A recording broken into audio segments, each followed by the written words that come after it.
Hello and welcome to the Frontington and Backwoods Railway. In this episode I'll be painting the entire observable universe.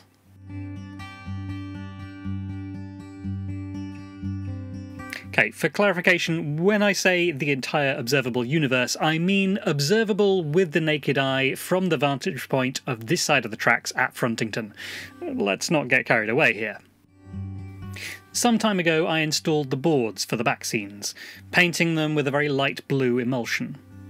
That's all fine and well, but the transition from sky to ground was a bit harsh.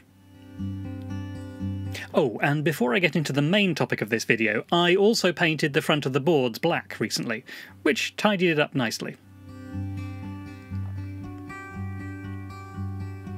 Now, to the back scenes. I started with a base coat of brown.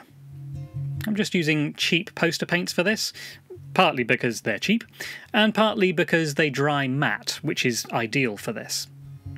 It's a mixture of brown, black and yellow, mixing them up in different combinations each time I refill the brush, resulting in these kind of natural and organic variations in tone. There's not a lot of science here, I'm just keeping to vertical brush strokes to try to roughly represent tree trunks. This will all be mostly covered over shortly, so it doesn't need to be anything close to perfect. You may also notice that I've drawn a line in pencil where I wanted the tree line to come up to. As I was painting, I decided that tree line was far too high up, so I pretty much ignored it.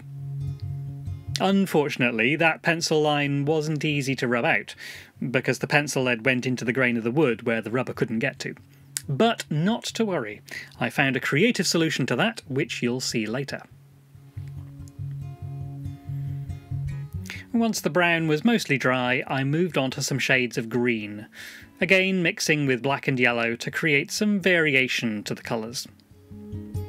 Reaching over the layout turned out to be a bit of a pain, so I taped my brush to a stick of wood.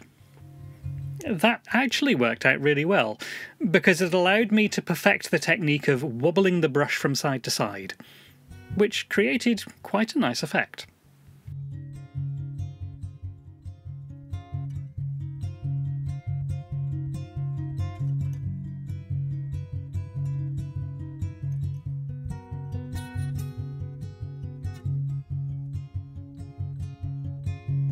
Right, back to those pencil marks. A little white acrylic paint will do the job nicely. Those are meant to be clouds, by the way, in case that wasn't clear. Those closest to the horizon are furthest away, so I'm trying to keep the lines as thin as possible there. Higher up, the clouds are a little fuller, to give a suggestion of perspective. This isn't a tutorial exactly, because there's no real tuition I can give you. It was just a case of having a go and seeing what comes out at the end. And although I wouldn't consider myself an artist, I'm quite pleased with the outcome. It really adds a sense of depth to an otherwise flat background.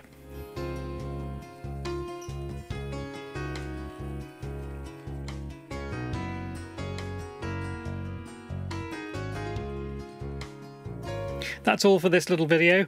Thanks for watching, and don't forget to like and subscribe if you haven't already. Bye for now.